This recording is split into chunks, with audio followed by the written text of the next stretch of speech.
श्री रामकृष्ण देव के उपदेश वचनामृत पृष्ठ क्रमांक 835 परिच्छेद 108 दक्षिणेश्वर में भक्तों के संग में भक्ति योग। श्री रामकृष्ण कमरे में छोटे तखत पर समाधि मग्न बैठे हुए हैं। सब भक्त जमीन पर बैठे हुए टकटकी लगाए उन्हें देख रहे हैं। महिमाचरण, रामदत्त, मनोमोहन, नवाई चैतन्य, नरेंद्र, मास्टर आदि कितने ही लोग बैठे हुए हैं। आज होली है, फाल्गुन पूर्णिमा, महाप्रभु श्री चैतन्य देव का जन्मदिन है। रविवार 1 मार्च 1885 ईस्वी सन। भक्तगण एकटक देख रहे हैं। श्री रामकृष्ण की समाधि छूटी। इस समय भी भाव पूर्ण मात्रा में है। श्री रामकृष्ण महिमाचरण से कह रहे हैं, बाबू, हरि भक्ति की कोई कथा।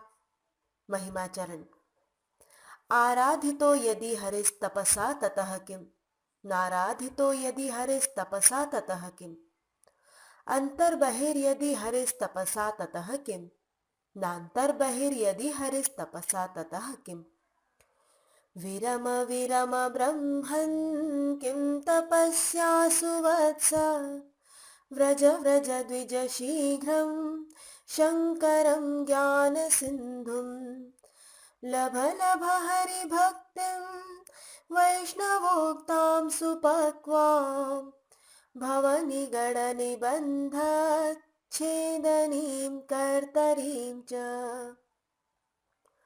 नारद पंचरात्र में है कि नारद जब तपस्या कर रहे थे उस समय यह दैववाणी हुई, यदि हरि की आराधना की जाए तो फिर तपस्या की क्या आवश्यकता, और यदि हरि की आराधना न की जाए तो भी तपस्या की क्या आवश्यकता। अंदर बाहर यदि हरि ही हो तो फिर तपस्या का क्या प्रयोजन, और अंदर बाहर यदि हरि न हो तो भी तपस्या का क्या प्रयोजन। अतएव हे ब्राह्मण, तपस्या से विरत हो। वत्स, तपस्या की क्या आवश्यकता है। हे द्विज, शीघ्र ही ज्ञान सिंधु शंकर के पास जाओ। वैष्णवों ने जिस हरि भक्ति की महिमा गाई है उस सुपस्व भक्ति का लाभ करो। इस भक्ति रूपी कटार से भव बंधन कट जाएंगे। श्री रामकृष्ण, जीव कोटि और ईश्वर कोटि दो हैं। जीव कोटि की भक्ति वैधि भक्ति है। इतने उपचार से पूजा की जाएगी, इतना जप और इतना पुरस्चरण किया जाएगा। इस वैधि भक्ति के बाद है ज्ञान, इसके बाद है लय, इस लय के बाद फिर जीव नहीं लौटता। ईश्वर कोटि की और बात है, जैसे अनुलोम और विलोम।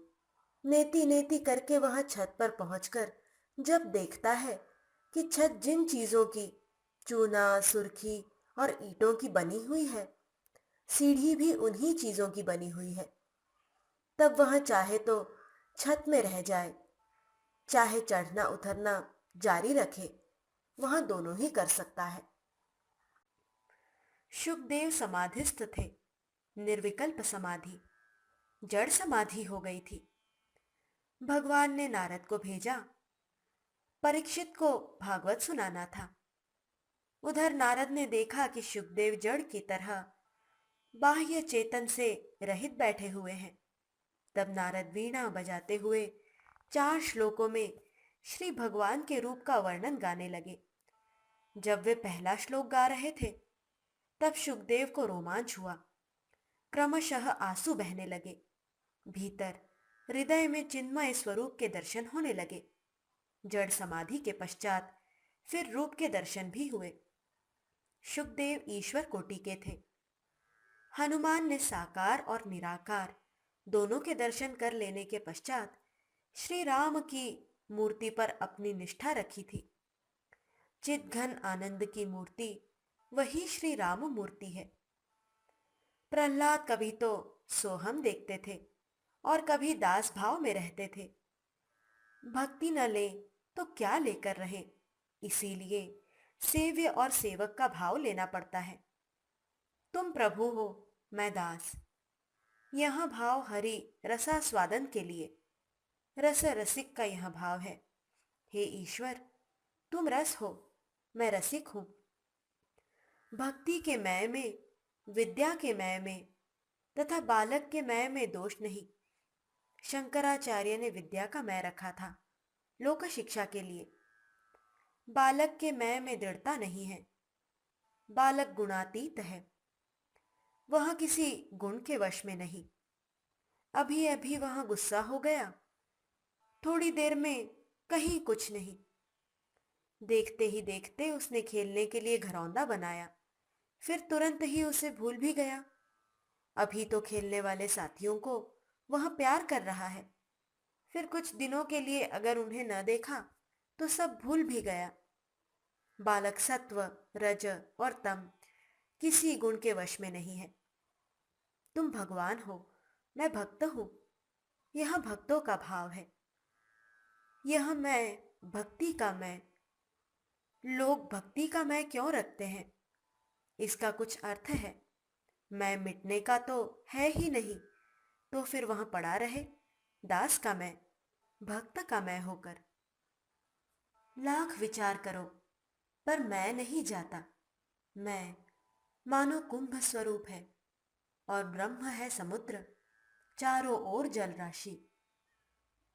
कुंभ के भीतर भी जल है, बाहर भी जल, पर कुंभ तो है ही। यही भक्त के मैं का स्वरूप है। जब तक कुंभ है तब तक मैं और तुम है। तुम भगवान हो, मैं भक्त हूं। तुम प्रभु हो, मैं दास हूं। यह भी है। विचार चाहे लाख करो, परंतु इसे छोड़ने का उपाय नहीं। कुंभ अगर न रहे तो और बात है। नरेंद्र आए और उन्होंने प्रणाम करके आसन ग्रहण किया। श्री रामकृष्ण नरेंद्र से बातचीत कर रहे हैं। बातचीत करते हुए जमीन पर आकर बैठे। जमीन पर चटाई बिछी हुई है। अब कमरा भी आदमियों से भर गया। भक्तगण भी हैं और बाहर आदमी भी आए हुए हैं। श्री रामकृष्ण नरेंद्र से, तेरी तबीयत अच्छी है ना? सुना है तू गिरीश घोष के यहाँ प्रायः जाया करता है। नरेंद्र, जी हाँ, कभी कभी जाया करता हूं। इधर कुछ महीनों से श्री रामकृष्ण के पास गिरीश आया जाया करते हैं। श्री रामकृष्ण कहते हैं, गिरीश का विश्वास इतना जबरदस्त है कि पकड़ में नहीं आता। उन्हें जैसा विश्वास है वैसा ही अनुराग भी है। घर में सदा ही श्री रामकृष्ण के चिंतन में मस्त रहा करते हैं। नरेंद्र प्रायः उनके वहां जाते हैं। हरिपद, देवेंद्र तथा और भी कई भक्त प्रायः उनके यहाँ जाया करते हैं। गिरीश उनके साथ श्री रामकृष्ण की ही चर्चा किया करते हैं। गिरीश संसारी हैं। इधर श्री रामकृष्ण देखते हैं नरेंद्र संसार में न रहेंगे, वे कामिनी कांचन त्यागी होंगे। अतएव नरेंद्र से कह रहे हैं, तू गिरीश घोष के यहाँ क्या बहुत जाया करता है? परंतु लहसुन के कटोरे को चाहे जितना धो, कुछ न कुछ बू तो रहेगी ही। लड़के शुद्ध आधार हैं।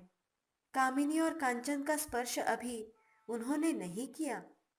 बहुत दिनों तक कामिनी और कांचन का उपभोग करने पर लहसुन की तरह बू आने लगती है, जैसे कौवे का काटा हुआ आम। देवता पर चढ़ ही नहीं सकता। अपने खाने में भी संदेह है। जैसे नई हंडी और दही जमाई हंडी। दही जमाई हंडी में दूध रखते हुए डर लगता है। अक्सर दूध खराब हो जाता है। गिरीश जैसे गृहस्थ एक दूसरी श्रेणी के हैं।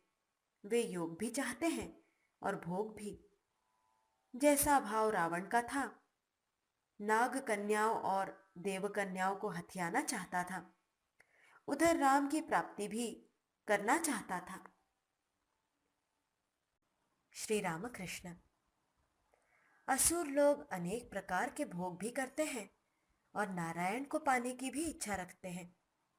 नरेंद्र, गिरीश घोष ने पहले का संग छोड़ दिया है। श्री रामकृष्ण, बूढ़ा बैल बधिया बनाया गया है। मैंने बर्दवान में देखा था, एक बधिया एक गाय के पीछे लगा हुआ था।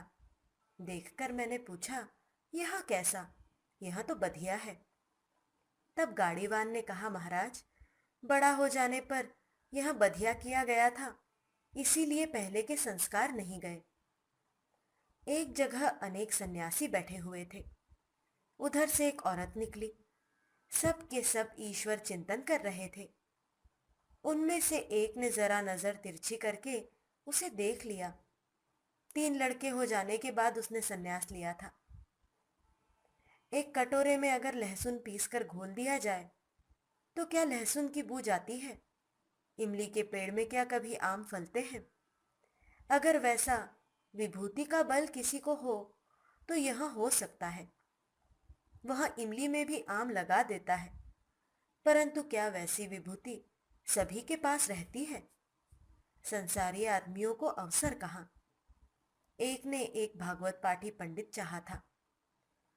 उसके मित्र ने कहा, एक बड़ा अच्छा भागवती पंडित है, परंतु कुछ अड़चन है। वह यह कि उसे खुद अपने घर की खेती का काम संभालना पड़ता है। उसके 4 हल चलते हैं और 8 बैल हैं। सदा उसे अपने काम की देखरेख करनी पड़ती है, इसीलिए अवकाश नहीं है।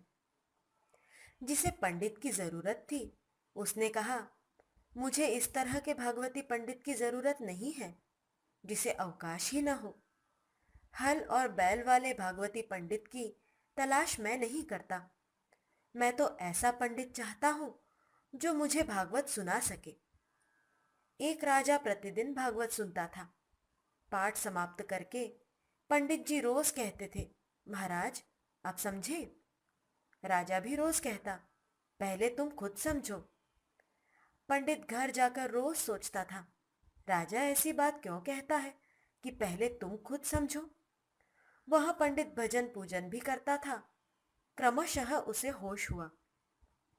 तब उसने देखा, ईश्वर का पाद पद्म ही सार वस्तु है और सब मिथ्या। संसार से विरक्त होकर वह निकल गया। एक आदमी को उसने राजा के पास इतना कहने के लिए भेज दिया कि राजा अब वह समझ गया है। परंतु क्या मैं इन्हें घृणा करता हूं? नहीं, मैं उन्हें ब्रह्म ज्ञान की दृष्टि से देखता हूं। वे ही सब कुछ हुए हैं, सब नारायण हैं। सब योनियों को मातृयोनि मानता हूं। तब वैश्या और सती लक्ष्मी में कोई भेद नहीं दिख पड़ता। क्या कहूं, देखता हूं सब के सब मटर की दाल के ग्राहक हैं।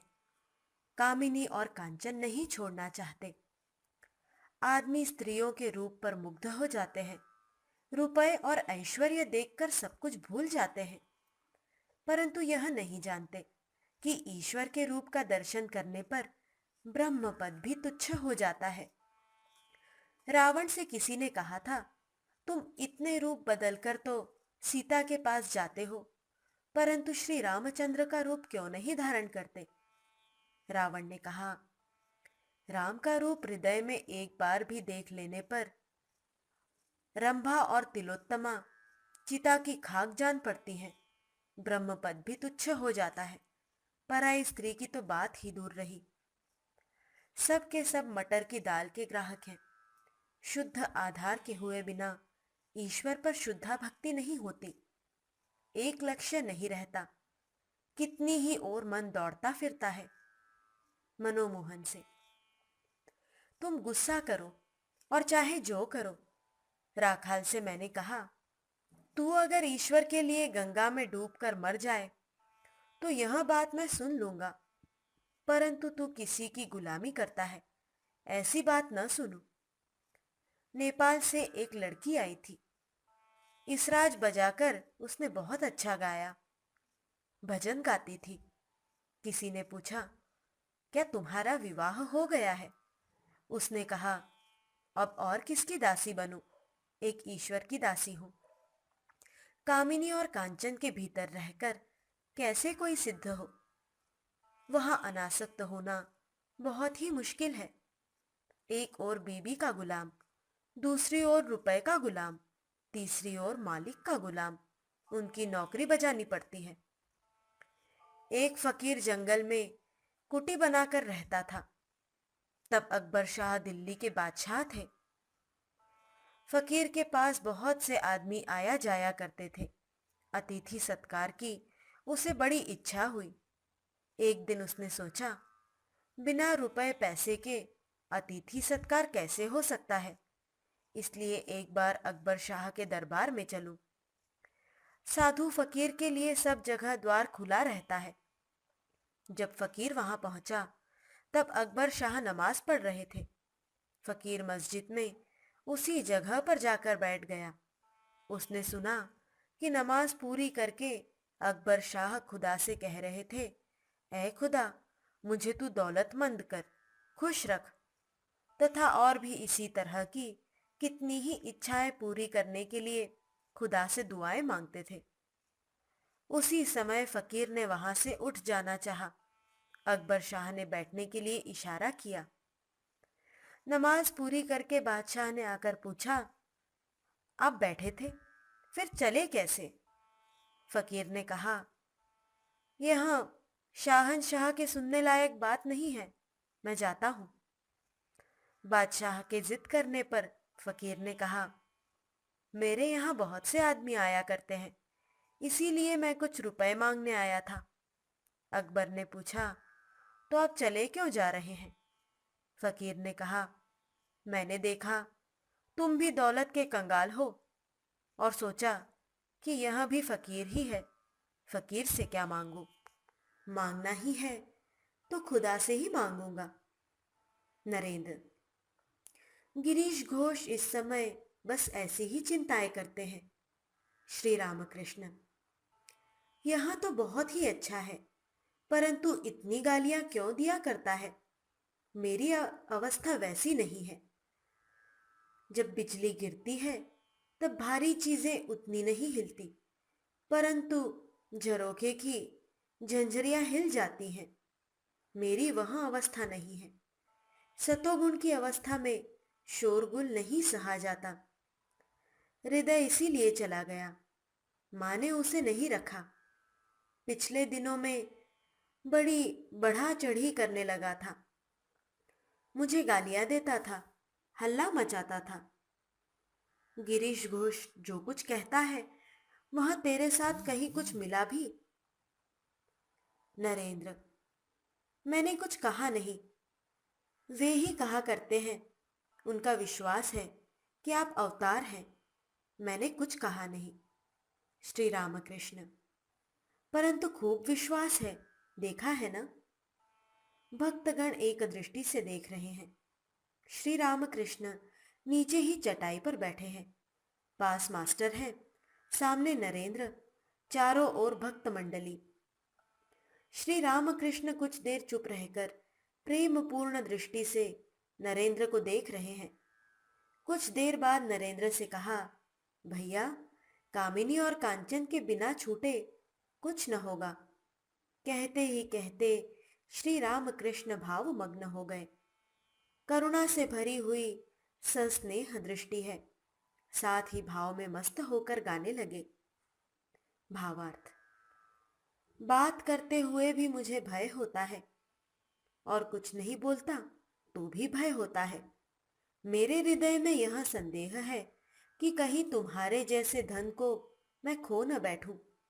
हम जो मंत्र जानते हैं वही मंत्र तुझे देंगे, फिर तो तेरा मन तेरे पास है ही। हम लोग जिस मंत्र के बल से विपत्तियों से त्राण पाते हैं, उसी मंत्र से दूसरों को भी उत्तीर्ण कर देते हैं। श्री रामकृष्ण को जैसे भय हो रहा हो कि नरेंद्र किसी दूसरे का हो गया। नरेंद्र आंखों में आंसू भरे हुए देख रहे हैं। बाहर के एक भक्त श्री रामकृष्ण के दर्शन के लिए आए हुए थे। वे भी पास बैठे हुए सब कुछ देख सुन रहे थे। भक्त। महाराज, कामिनी और कांचन का अगर त्याग ही करना है तो गृहस्थ फिर कहाँ जाए? श्री रामकृष्ण। तुम गृहस्थी करो ना। हम लोगों के बीच में एक ऐसी ही बात हो गई। महिमाचरण चुपचाप बैठे हुए हैं। श्री रामकृष्ण। महिमा से बढ़ जाओ, और भी आगे बढ़ जाओ। चंदन की लकड़ी मिलेगी, और भी आगे बढ़ जाओ। चांदी की खान मिलेगी, और भी आगे बढ़ जाओ। सोने की खान पाओगे। और भी आगे बढ़ो तो हीरे और मणि मिलेंगे। बढ़े जाओ। महिमा। पर जी खींचता रहता है, आगे बढ़ने देता ही नहीं। श्री रामकृष्ण हंसकर।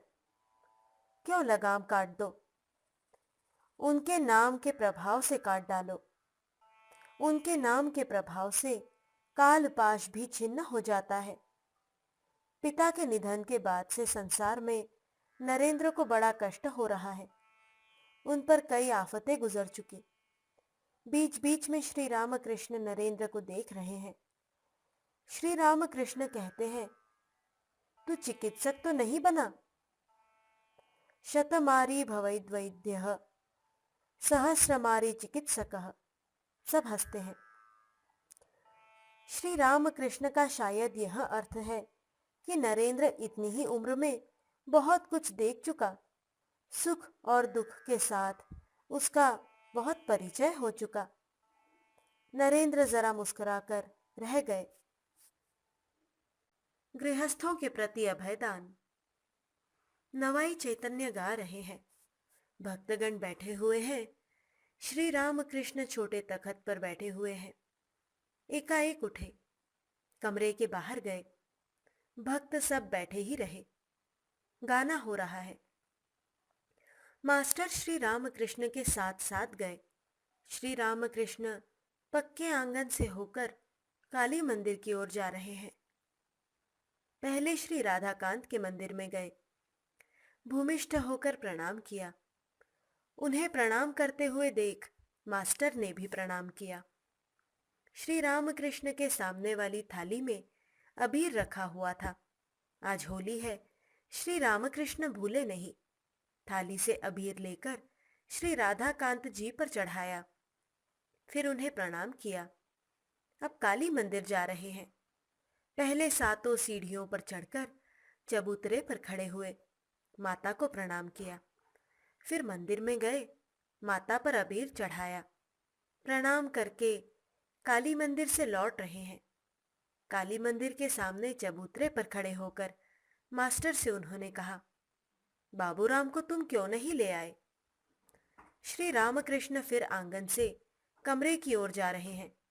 साथ में मास्टर है तथा और एक जन अबीर की थाली हाथ में लिए हुए आ रहे हैं। कमरे में आकर श्री रामकृष्ण ने सब चित्रों पर अबीर चढ़ाया। दो एक चित्रों को छोड़कर। उनमें एक उनका अपना चित्र था और दूसरी यीशु की तस्वीर। अब आप बरामदे में आए। कमरे में प्रवेश करते समय बरामदे का जो भाग आता है वही नरेंद्र बैठे हुए हैं। किसी किसी भक्त के साथ उनकी बातचीत हो रही है। श्री रामकृष्ण ने नरेंद्र पर अबीर छोड़ा। आप कमरे में प्रवेश कर रहे हैं। मास्टर भी साथ जा रहे हैं। आपने मास्टर पर भी अबीर छोड़ा। कमरे में जितने भक्त थे सब पर आपने अबीर डाला। दिन का पिछला पहर हो चला। भक्तगण इधर उधर घूमने लगे। श्री रामकृष्ण मास्टर से धीरे धीरे बातचीत करने लगे। पास कोई नहीं है। बालक भक्तों की बात कह रहे हैं। अच्छा, सब तो कहते हैं कि ध्यान खूब होता है, परंतु पलटू का ध्यान क्यों नहीं होता? नरेंद्र के बारे में तुम्हारी क्या राय है? बड़ा सरल है, परंतु उस पर संसार की बड़ी बड़ी आफतें गुजर चुकी हैं, इसीलिए कुछ दबा हुआ है। यह भाव रहेगा भी नहीं। श्री रामकृष्ण रह रहकर बरामदे में चले जाते हैं। नरेंद्र एक वेदांतवादी से विचार कर रहे हैं। क्रमशः भक्तगण फिर इकट्ठे हो रहे हैं। महिमा चरण से अब स्तव पाठ करने के लिए कहा गया। वे महानिर्वाण तंत्र के तृतीय उल्लास में लिखी हुई ब्रह्म की स्तुति कह रहे हैं।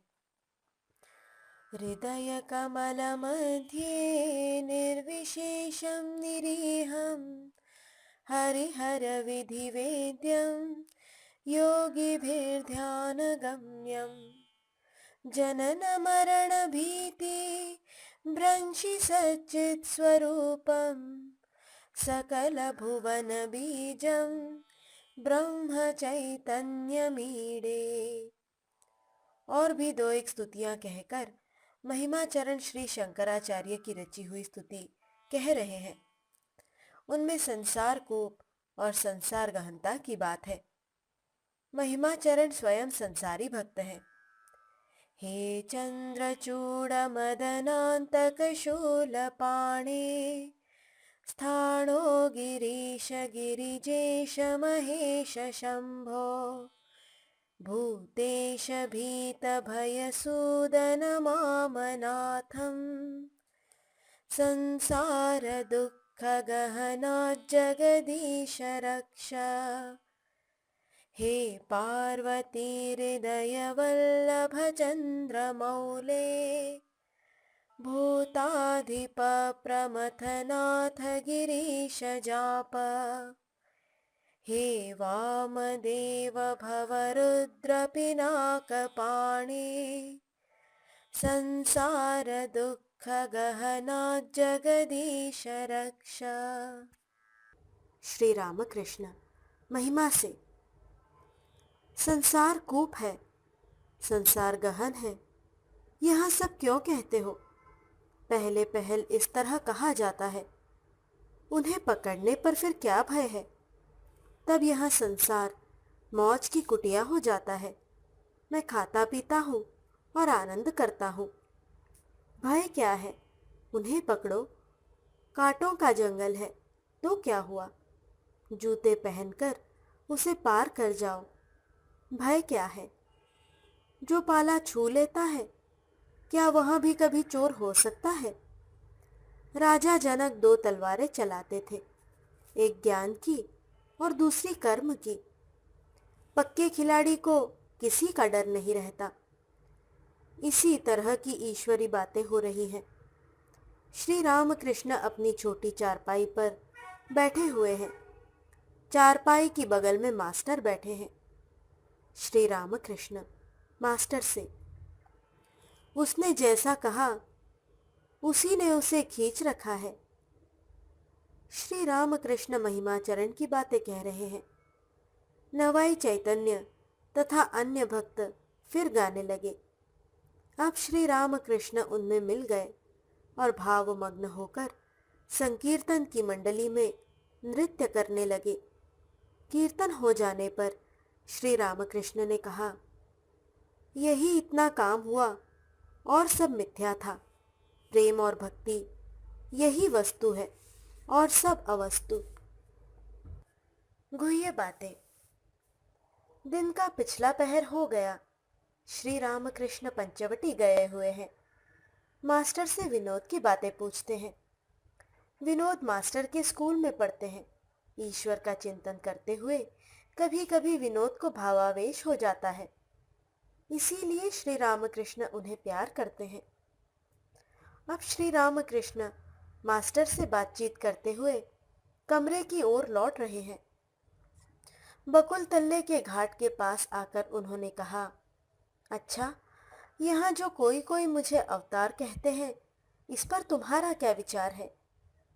बातचीत करते हुए श्री रामकृष्ण अपने कमरे में आ गए। चट्टी उतारकर उसी छोटे तखत पर बैठ गए। तखत के पूर्व की ओर एक पांवपोश रखा हुआ है। मास्टर उसी पर बैठे हुए बातचीत कर रहे हैं। श्री रामकृष्ण ने वही बात फिर पूछी। दूसरे भक्त कुछ दूर बैठे हुए हैं। ये सब बातें उनकी समझ में नहीं आई। श्री रामकृष्ण, तुम क्या कहते हो? मास्टर जी, मुझे भी यही जान पड़ता है जैसे चैतन्य देव थे। श्री रामकृष्ण, पूर्ण या अंश या कला, तौल कहो ना। मास्टर जी, तौल मेरी समझ में नहीं आती। इतना कह सकता हूँ, भगवान की शक्ति अवतीर्ण हुई है, वे तो आप में है ही। श्री रामकृष्ण, हाँ, चैतन्य देव ने शक्ति के लिए प्रार्थना की थी। श्री रामकृष्ण कुछ देर चुप रहे, फिर कहा, परंतु वे षड्भुज हुए थे। मास्टर सोच रहे हैं, चैतन्य देव को षड्भुज रूप में उनके भक्तों ने देखा था जरूर, परंतु श्री रामकृष्ण ने किस उद्देश्य से इसका उल्लेख किया? भक्तगण पास ही कमरे में बैठे हुए हैं। नरेंद्र विचार कर रहे हैं। रामदत्त बीमारी से उठकर ही आए हैं। वे भी नरेंद्र के साथ घोर तर्क कर रहे हैं। श्री रामकृष्ण देख रहे हैं। श्री रामकृष्ण मास्टर से, मुझे ये सब विचार अच्छे नहीं लगते। राम से, बंद करो, एक तो तुम बीमार थे। अच्छा, धीरे धीरे। मास्टर से, मुझे यह सब अच्छा नहीं लगता। मैं रोता था और कहता था, माँ, एक कहता है ऐसा नहीं ऐसा है, दूसरा कुछ और बतलाता है। सत्य क्या है, तू मुझे बतला दे।